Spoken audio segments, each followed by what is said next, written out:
So, episode 2 is Mireille. Hello. Mireille Laroche. I got your name right. Mireille and I have been friends for a while. I think since we did the first for both of us, what was the show called? The Sweetly Affordable Art Fair? So that was 2022, I think, right? I think so. Or 23? I don't know. I'll look it up later. But we were side by side Yep. in horse stalls, Yes. and Yeah. we started to talk. Yeah. And we've kind of been friends since then. That's right. So, local artist again, Ottawa. Yes. And this is your art right behind us. Some of it, yes. Some of it? Yes, I'm in a tree phase right now. So Okay. I've always liked painting trees. Yeah. And I've done all kinds, and right now I'm kind of exploring using a limited palette for me, which is, I am very colorful. You may see in the back that there's some much colorful ones. Purple and coral. Yeah, and Yeah. so I'm trying to see what I can do with it, and I'm having a lot of fun with it. That's excellent. And I noticed that these trees, I mean, the eye always fills in the missing, but you've left a lot of blanks where the background's showing through. Yes, Which I love. Yeah, I have to do that. I am not a representative type of painter. I'll consider myself a semi-abstract painter. And so, yes, so it's you have to let a little bit your eyes and your imagination to do the work. Yeah. And I've made this comment before. I think that people who don't do a lot of art themselves sometimes think it's an easy way out to just, avoid acquiring the skills to be a representative artist. Where in a way, I do believe, and I think you do too, it's the opposite. The skills anybody can learn, but the interpretation, it's hard to learn to trust yourself and find something that works. That's right. Yeah. I personally am, I have a lot of respect for those who do representative art. Mm-hmm. And when I go to museums, I enjoy looking at it and things like that, but I'm not drawn to it. Mm-hmm. For me, being an artist and being creative is to actually interpret. It's actually kind of creating from nothing. Yeah. And I think abstract art allows you to do that. Mm-hmm. It's in a certain way, when you have representative art, you're kind of following a plan that's already made, right? So you know where your tree is going to be, you know where the house is going to be, and so on, and you're just basically either reproducing or filling the blanks. Whereas if you start from scratch, like you do and like I do often, it's kind of a journey in itself, and that's what I like. Yeah. It's not always easy, it's not always frustrating, and it is often frustrating, but I've learned through the years to actually really embrace it and kind of just push through it, and at one point just something will emerge. Yeah. And again, it's not easier. I wouldn't think so, no. No. It's just different. Yeah. It's just different. Yeah. And I think in the art world, in this world, there's room for all sorts of different interpretations. So then it comes down to, does your style align with what somebody else likes? That's right. Will the other person connect? That's right. I think you fall in love with a piece of art. It's really a feeling. It's an emotion that you feel. And so many times I've done some landscapes, and people will say, well, it reminds me of the East Coast, or it reminds me of Scotland, or it reminds me, so it allows you to kind of really connect from at a personal level, as opposed, based on your own experience, as opposed to something very specific to say. If I call and I reproduce, let's say, Peggy's Cove, for example, well, you may like Peggy's Cove as a scenery, but you'll probably be more drawn to it if you've been there, because it's very specific. It's very specific, yeah. And I think you're right. It's that when I was saying with the trees having some background showing through and the brain fills in the blanks, it's a little bit similar to that people will see some elements that they associate with their own memories. And their own experiences. And I think that's fantastic. That's miraculous. There's no wrong answers. people will say to me, oh, that reminds me of such and such. Am I right? And it's not a right or wrong. And you have to say, yes, you are, because Yes, of course. that's what it is for you, right? Of So, course, yeah. exactly. So I do have that association with, I'm trying to, when I'm doing my own art, I'm trying to interpret the feeling of a time and place. That's exactly it. And so if somebody else recognizes that, there's that connection. Yeah. Yeah. That's exactly it. Yeah. I try to do the same thing. Yeah. So what drew you to start creating art? Have you always done art? No, I think it's been an inner calling for many years, and I was not raised in an environment where it was conducive to flourishing, I would say. So, not from our artistic family, and I think when I was expressing desires to go to museums or to create, I was not perceived with, yes, let's develop that. Let's kind of encourage, my daughter to do that. So I went very much into the academic, like schooling, scholarship type of work, and I did take some painting classes in the basement of a church close to my house when I was in my teens, and I really liked it. Yeah. And then I think that's where I kind of realized I really enjoyed doing that. But then with work and the kids and everything else, with life, I was doing a little bit more of arts. I kind of dabbled with stained glass for a while. And it's truly when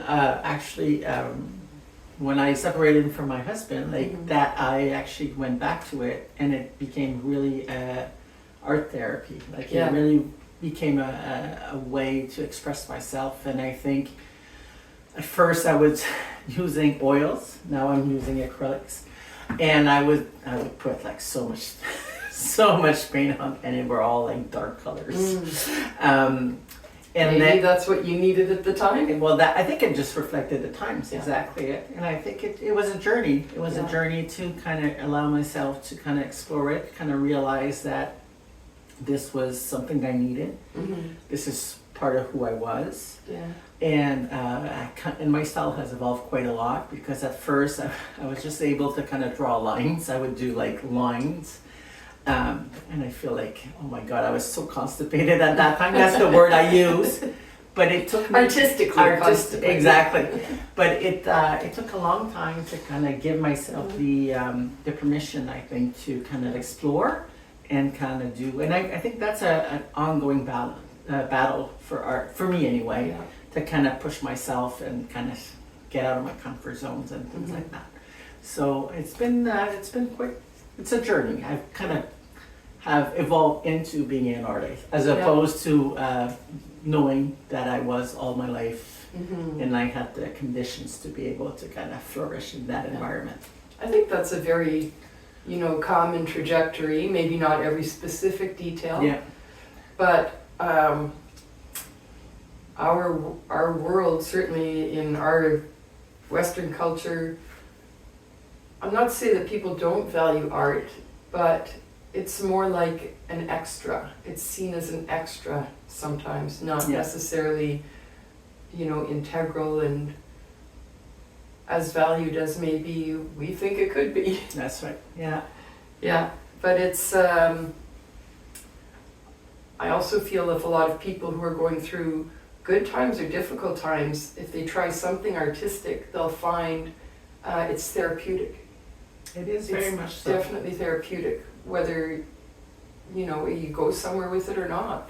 But just getting your emotions out, that's one way of doing it.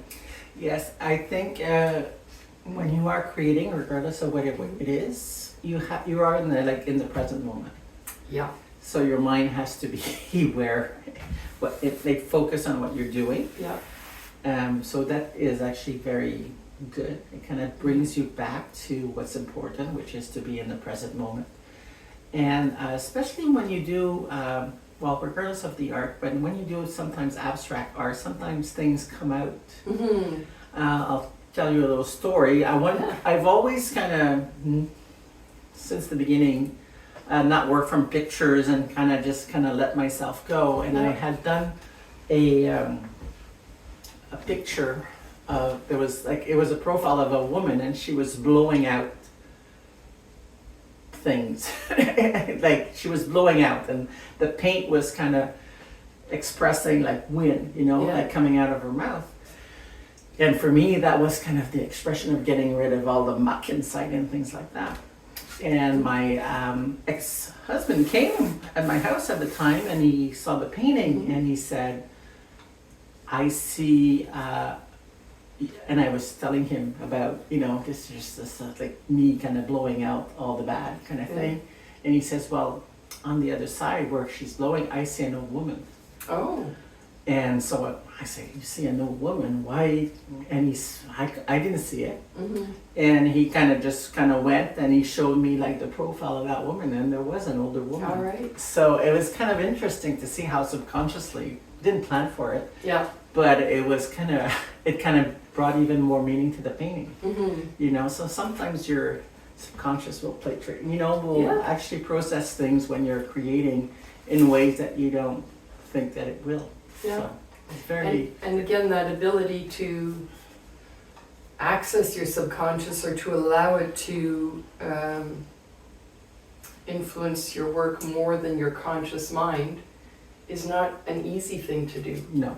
It takes practice, and having been a high school art teacher for many years, I would sometimes try to do art that was led by the subconscious with my students, and I'd have all sorts of tricks and try to get them to really not think about what they're doing, but just channel these choices from their subconscious. And it's difficult, and many of them, I think most of them enjoyed the process, but at the same time resisted it, so that they would start out that way, but then you could see the selection coming in of what they were making decisions about, as opposed to really, it's very hard to express in words, but you could see the conscious mind coming in and making those choices. But at that point, as teenagers, they wanted that control over their subject matter too. So it is a balancing act as an artist, between conscious and subconscious, reality and fantasy, and so on and so forth. No, it is, and we're raised actually to follow rules. We are. To conform. Exactly. And even as artists, like you even though you're not professionally trained, you'll know something a little bit, like that composition is important. That values are important, and you know that there's a basic color theory kind of going on, right? So even just those things, and you kind of are told, well, it has to be pretty in some way. But art doesn't have to be pretty. Art doesn't have to be pretty. And it's really hard to get, and it's really, I think, especially as women, I think we are very raised to please and raised to conform in many, many ways. And so it's harder, I would say. Yeah, and raised to produce pretty in our bodies and our environments. That's right. Yeah. Exactly. Yeah, it's true. And so it's hard to let go. it is hard to let go, but maybe the real act of feminism and revolt that the world needs is for us to say, I don't need pretty, I don't have to be pretty, I don't have to create pretty. I think the main thing is you have to be me. It's to be yourself, your most authentic self, and in all dimensions, right? Yeah, it's true. Some people know that my email address, if anybody wants it, here it is. It's beauty.is.truth@gmail.com. And I got that, I was an early adopter of Gmail. And that's a little blurb from a poem. And it's the actual ending of the poem that's called Ode on a Grecian Urn. You can look it up. And the last lines go, beauty is truth and truth beauty. That is all you know on earth and all you need to know. And that's always had a big impact on me, and it's been a bit of a driving force. And you could say, well, wait a sec, Nicola, you just said You don't have to strive for pretty. But in my mind, pretty and beautiful are two very different things. Okay, how so? So, beauty is truth. If you are conveying a truth to me, that is beautiful, even if it might not be considered pretty. I get it. So, and I do remember, I mean, there's a million things that can fly through my mind when I think about that, but Albert Einstein apparently said when he would try out a new mathematical equation, and sometimes he would say, I don't know, it's ugly. Because in his mind, if the mathematical sequence didn't have a certain beauty to it, it was probably wrong. And so that to me is the difference between, you know, a Hallmark card is very pretty, you know, is it beautiful? Probably doesn't have that soul. Exactly, yeah. And so there are very many people who are beautiful people that don't conform to any standard image of beauty. Mm-hmm.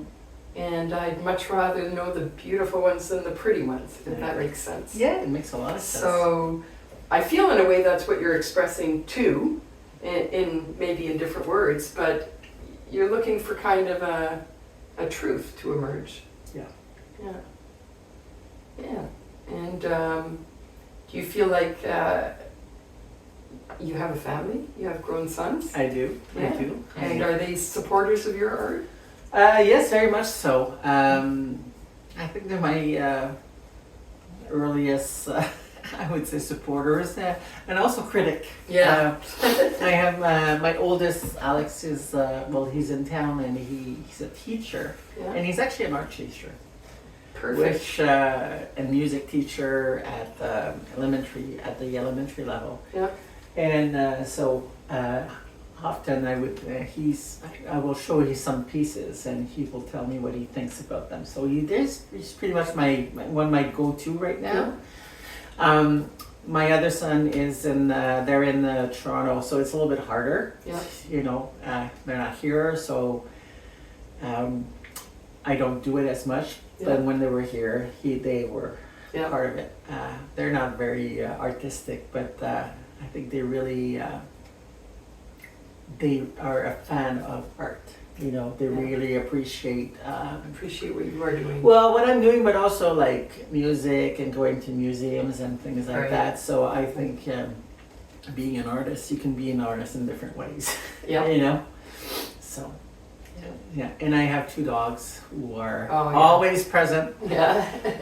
And when we do a show in my backyard. We've Yeah. done it for 2 years Yeah. in July as part of the Glebe Art and Garden Tour. Yeah. And usually they are the mascots of the show, and people are Yeah. are enthralled about the dogs as much about the art, I would say.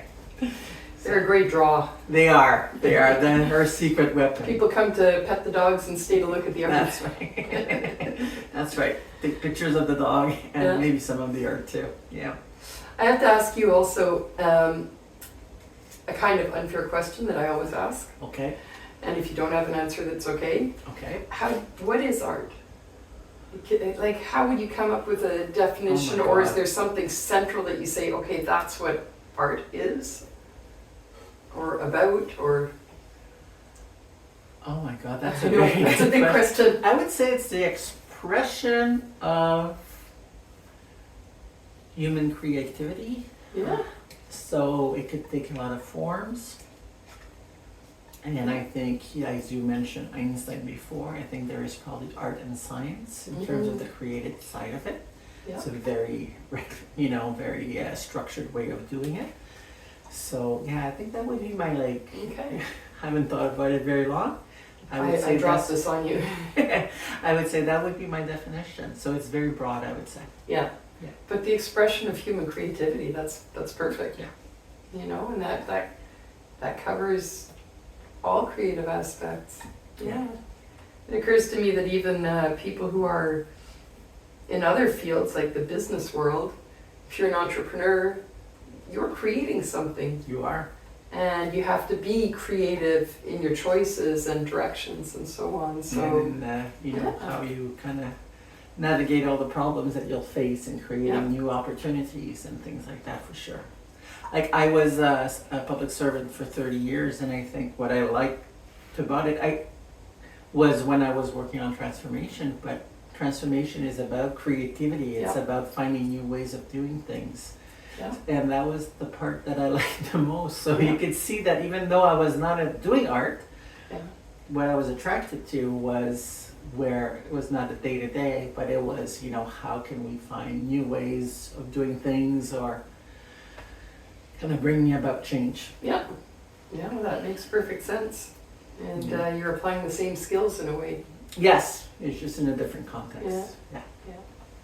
Why did you end up switching from oil to acrylic, and would you switch back? Or I would never switch back. No? That's pretty well, we'll see. Decisive. Well, it's not recorded, so I guess I can never go back. No, it's for me, it just doesn't fit my personality. Okay, because? Because it takes a long time to dry. And I was a single mom, and I was doing like painting like after my kids were in bed and you know, after long days of work and things like that. So I needed to be quick kind of thing. So the beauty of acrylic is that it dries very quickly. And the other thing is I'm extremely messy. There's paint all over my house, unfortunately. And it's really hard to clean. So it just, for me, so it's not a question, it was more practical, I think, for me. And I really like it. And I get often the comment, people think that my work isn't actually in oil. And actually I had a conversation with my friend Lyndon, who's an artist and who uses oil, and I asked him, I said, I don't understand why people say that.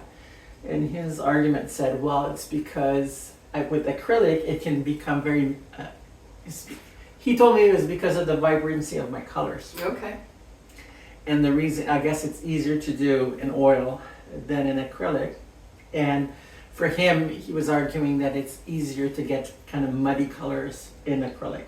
And so I don't know if that's the reason why, but I'll take it. Yeah, that's, I don't really know enough about it. It was like, for me, it's been, I've kind of changed and I haven't looked back. Yeah. I have had at times the opposite experience, because when you go from working with acrylic to working with oils, since the oil dries so slowly, it's easy to overblend, you know, because at a certain point when you're using acrylic, you put it down, you move aside, you come back to that spot, and it's dry. And with the oil, I remember one of the first things I tried for some reason was to do a rainbow, and I ended up with a mud rainbow because all the colors got together. Yeah, exactly. So I don't know, that was his argument. I don't know if it's, I don't know, I haven't thought about it much more than that, but yeah. You do work with a palette knife though, right? And thicker paints, which both of those align with what oil painters often do. Yeah, so I am one that doesn't use paintbrushes very much. Maybe another reason is because you have to clean, them. There's a theme there. No, it's, but I work actually a lot with my hands, and I work with different tools. But the tool, like a more traditional tool, will be the palette knife. So like you can see that the trees are made with palette knives. Pushing it sideways. Yes. And I'll use rolls of paper towels. I'll use kind of water, different things to actually create some effects. But mainly it's, I would say, palette knife in my hands. So again, another reason why it's just my style and how I like it. And so with oil, it wouldn't have been good going back to work the next day. No, or you'd have to wear rubber gloves or something like that. Which which people do, and I occasionally will if I know something's going to be particularly messy, but I don't like it. I like the tactile quality and the precision of getting the feedback from touching stuff. I agree. I'm the same way. It's very tactile for me. Yeah. It's a physical exercise, not just a mental one, you know? It's do like people want to come touch your paintings? I don't know. Has anybody ever said that? No, I don't really? think so. No, No, I okay. don't think so. But people have asked, oh my God, you've done this, like, there's so much texture. You've done that with acrylic? And I said, yes, well, there's a shitload of paint on it. Yeah. But no, I don't know. But I personally like when there is texture. Yeah. I think it's a good analogy of just life, you know, it's ups and downs and things. Nothing's perfect, everything. So it's kind of, for me, it kind of brings like a third dimension to the painting. Doesn't mean that it's, you know, thick like this, but just a little bit of texture, I think, brings a lot to a painting. Yeah. It's a little sculptural, even though Exactly. it's not a sculpture. Exactly. Yeah. Kind of brings it to life a little bit more. Yeah. I would agree. I think both my art and your art, the two main elements of art are color and texture. Yeah. And of course everybody's got all of them somewhere, the use of space, the lighting, the whatever, but I think both of us, in very different ways, focus on texture and color. Yeah. I'd say the third one, you don't see it as much in these ones, but I think movement is quite, as another dimension for me, is that usually there is a lot of movement in the painting, especially with respect when I do landscapes, for example. Yeah. Well, your background is quite mouvementé. Yes. You know, it's and which provides a cool contrast to the trees. Yeah. Which are very solid and well, not completely solid, but you know they give that impression of stillness, static. Yeah. But whereas the background, your eye keeps following the change of colors. Yep. Yeah. Yes. So, what's next? This year has been my challenges, or my like the challenges that I put forward to myself this year was to really focus on the creative process as opposed to the results. That's for 2026? Yes. Yeah. 2026. So I've been really the last few years I've kind of did not paint as much as I used to. Yeah. And now I'm actually painting more than I ever have. And I'm finding a rhythm that I'm really enjoying. That's so exciting. Yes, you know, one of the issues that I've had in the past was, oh, what am I going to do with all these paintings? Yeah. And I told my son, I said, you know, when I told my son Alex, I said, when I die, you know, he can do a bonfire, I don't care. And he said, oh no, don't worry about that. We love your paintings. And so I'm kind of letting go of like things that don't matter. Like, what am I going to do with them? Yeah. And focusing on the process. I'm also kind of focusing on two things. I've kind of been all over the place, and I think this year I want to focus on doing trees, and I want to do more like abstract landscapes. That's kind of what is calling me right now. And I'm applying for shows, so we'll see what happens. There's a couple coming. There is there's one by Arteast that I don't know the name of, so that's really bad. In April. I'll put it in the comments. Maybe I put it in the notes. I think it's April 18 and 19. Yeah. And that's the first time that they do a fine art show. It's taking place at the golf course. Pineview. Pineview Golf Course in Ottawa. So we'll try. Watch out for it, but I'll put the information in the details. Yeah. And the other one that we know that we're doing, both you and I together, is the Glebe Art Tour. Yeah. Art and Garden Tour, and that is in early July, and that's going to be like on our social media, so you'll get the address there, and it's really nice because you can do. In previous years, there's been like 13 spots where you can actually walk around the beautiful neighborhood of the Glebe and kind of see art in people's backyards. Exactly, and just go visit the artists right on site. Super relaxing because you don't even have to go into a shop or a gallery, which can be stressful for people, or a house. So we've just got some tents set up in the back, well, the canopies anyway, not full tents. And people come in and wander around and ask us questions, and sometimes you can buy if you want. Yeah, sometimes they walk away with art and sometimes they don't. So that's all good. It's just a nice local experience. Is it July 5th and 6th this year? I think so. The Saturday and the Sunday. The first full weekend anyway. That's right. That's exactly it. So that'd be very cool. And I think we're also both doing an exhibition through Arteast. Oh yes. Yeah, and that is It starts in April It starts, at the St-Laurent Complex. that's right. Yeah, yeah. So that's exciting too. Again, I'll post the details. But yeah, there's stuff going on. I think the summer you and I have we have a very similar approach to 2026, as in more creativity, more experimentation. That's right. But I think you're applying for more, but I'm withdrawing from that kind of thing a little bit for this That summer. was my 2025 when Yeah. I withdrew. Well, so was it Piece. last summer? I remember there was one summer that you said, I'm just not painting. I'm just not in the right mind space. Was that 2025? Feels like a I long think it time was ago, probably 2024 and I part think of so. 2025. Okay. Yeah. but- So you just made I don't know if it was a conscious It was a decision? conscious Okay, decision. that you said I need to get out of the studio for a while. Yes, I felt that I was, I didn't like how I approached my art. Okay. And I needed to take a step back to kind of regroup and figure out what I wanted to do and really do it for the right reasons. Yeah.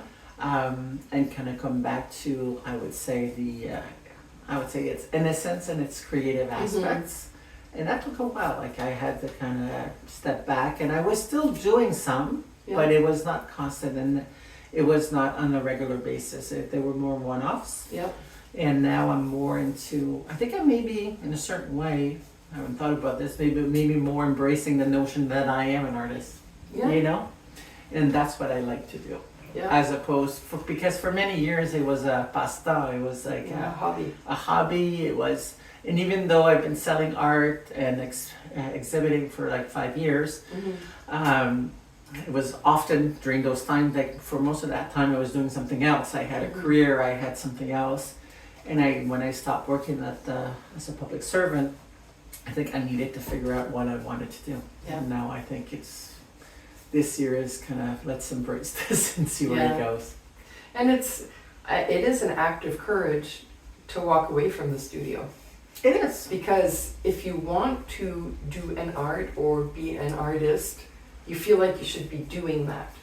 You know, so to walk Yes. away and say, I need to leave it to find it back is not easy to do. Because what if you don't? No, exactly. And I am a type A personality, so very driven. Yeah.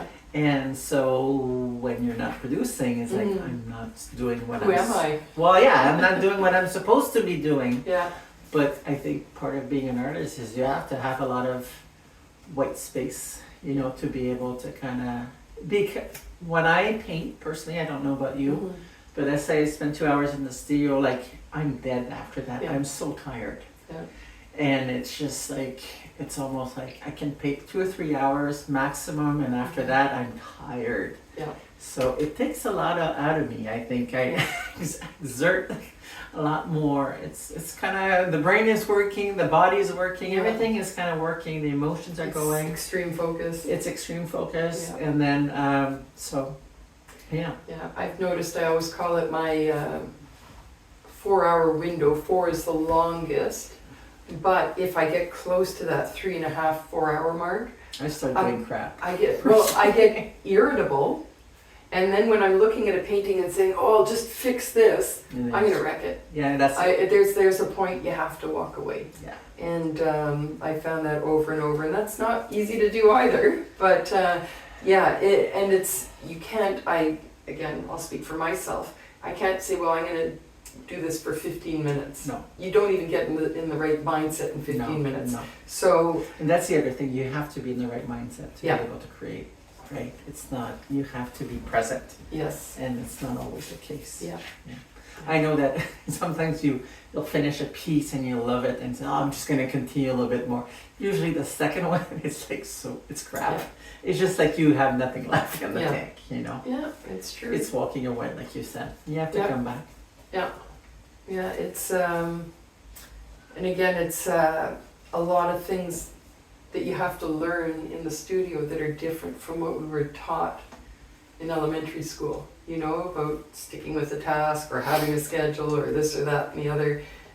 Not that any of those is bad, but they don't always apply the same way No, you Yeah. have to adapt it to your new reality. in your reality. Yeah. Did it take you a long time to call yourself an artist? Yes. I would say it was probably 5 years ago. Yeah. Yeah. Before it was, yes, I would say that, and I think it's a journey. Like it's hard. It's so funny because you call yourself like so many other things so easily. Mhm. Like I'm a mother, I'm a worker, I'm a this and I'm a that. You know what I mean? Yeah. But this one is almost like you feel like the imposter syndrome Yes. is very strong. I would say that, and it's how you define also artists. You know, people may think because everything else is like you need to have success, you need to be selling, you need to be doing X and Y to be an artist. Whereas I think an artist is being more like a state of mind, you know, as opposed to, and it is a profession and everything else. Yeah. But I think for first and foremost is it's a way of being as opposed to, I don't know, being an economist or a social worker or you know what I mean, or something else. The other titles that we have in our lives. Yeah. So you feel it. I'm going to just step aside and cough. I'll be right back. Just getting over this cold that everybody else had too since Christmas, I think. Yeah. So I think it. What about you? Well, yes. Two things. First of all, I liked what you said about, you know, we call ourselves so many other things. It's almost like as soon as you step into a role in many other areas, like mother or teacher or whatever it is, Yeah. you can claim that title, whether you're good at it or not. Yeah. You know, but with artists, we have some, I don't know, some mystical standard that we're reaching for. Well, you're calling the same word as you call like Michelangelo, for example, That's right? true. Yeah. Right. You can always. Yeah. Yeah. Yeah. But again, with mother, you don't compare yourself to other mothers. You Or don't. you might, but not to claim the title. Not at all. Exactly. You know, it's just you are what you are. Yeah. So. But somebody else gives it to you. Mhm. That's what, you know what I mean? Yeah, it's true. Yeah, so I had the benefit in a way of teaching art, keep repeating that, but that was my life for many years. And so through that experience I was able to learn a lot about art and artistic techniques, but I also spent a lot of time talking to my students and with my students. It was a conversation about what is art and what makes an artist and can you call yourself an artist and all the philosophical stuff that goes along with it. So I think that by the time I started taking my own art practice seriously, I was more prepared to claim it. Yeah, because you You know? had all that kind of, you processed Processed it all in a these different- years. And yet it wasn't easy, and it wasn't easy to say it out loud. So one thing I've done is in the era of Instagram and hashtags, when I started posting my art, that felt like a big leap, like does anybody care what I do, that kind of thing. But almost from the beginning, when I started posting a painting, I put the hashtag Canadian artist. And I did that to claim it and to become more comfortable with it. And it seems a little silly to say it out loud, but it was like an affirmation. Every time I posted something, you go look back at my I did the same my thing, but paintings, you know? for me, I would use it as password. So I would, at work, for example, Oh, yeah. my password was I am an artist. Oh, perfect. So every time I would log in the morning, Yeah, I would say I am an artist. yeah. Or every time I log in my computer. So, Excellent. some of the others is like I sell my art or Yeah. things like that. But I believe in those things, you know. Yeah. Yeah. Those affirmations, and because you need to hear things repeated, I think, before you really believe it. That's right. So there's a trick to everybody out there. If you're not sure or if you don't believe in yourself yet, just find something nobody else has to know. Nope. You know, post little stickies, use it as a password, don't tell others. Use it as a hashtag. I don't use it anymore, by the way. But that was 5 years ago. Use it as a hashtag, use it like however you want, and just keep saying it till fake it till you make it. That's right. Yeah, That's right. yeah. Well, is there anything else you would like to tell us about your art or art in general? I would just say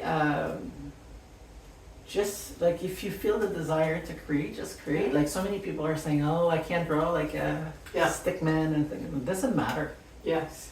right? It really doesn't matter. Just do it for yourself. And I think just, you know, in the world where we're bombarded by so much stimuli, Yeah. it's nice to just kind of, where it be just a drawing or, you know, just doing a run, you know, just doing straight lines like I used to be in the present moment and kind of, you'll never regret it, I think you're right. you know? Yeah. You always feel, and don't focus on the result. The result doesn't really matter. It's the process. It's the process. Process equals progress. That's right. That's But, exactly it. First of all, I don't know where people got the idea that you have to be able to draw straight lines or stickmen to be an artist, because I don't those know. two things keep coming up. It's true. But neither of them has anything to do with creating art. But I've also used the analogy, you say becoming focused in the present moment, absolutely true. I feel like the act of creating acts on your brain almost like a drug. You know, when you take certain drugs, mind altering certainly, but they move your consciousness into a different space in your brain a little bit that allows you to have a different focus. And I truly believe that creating anything does the same thing. And it's probably related to having to focus on one thing. Yeah. But, you know, probably healthier. Yes. But whether people are woodworkers or they enjoy cooking and decorating Sewing. cakes or sewing or quilting or furniture making or painting, sculpture, anything, it's the process, it's worthwhile That's right. I agree. and very human. Exactly. All right, great to end there, I think. Yes. And remember, beauty is truth. Yes. I'm going to use that now. Yes. That'll be one of your taglines There for you your go. podcast. Yeah. Well, thank you for having me. Oh, well, thank you. I really appreciate you, second person now, participating. And I will post all the details of upcoming stuff so people know where to find us. And you can find me on Instagram and all these places too. Yeah, we'll include that. All right. All Thank you. right, take care. Bye.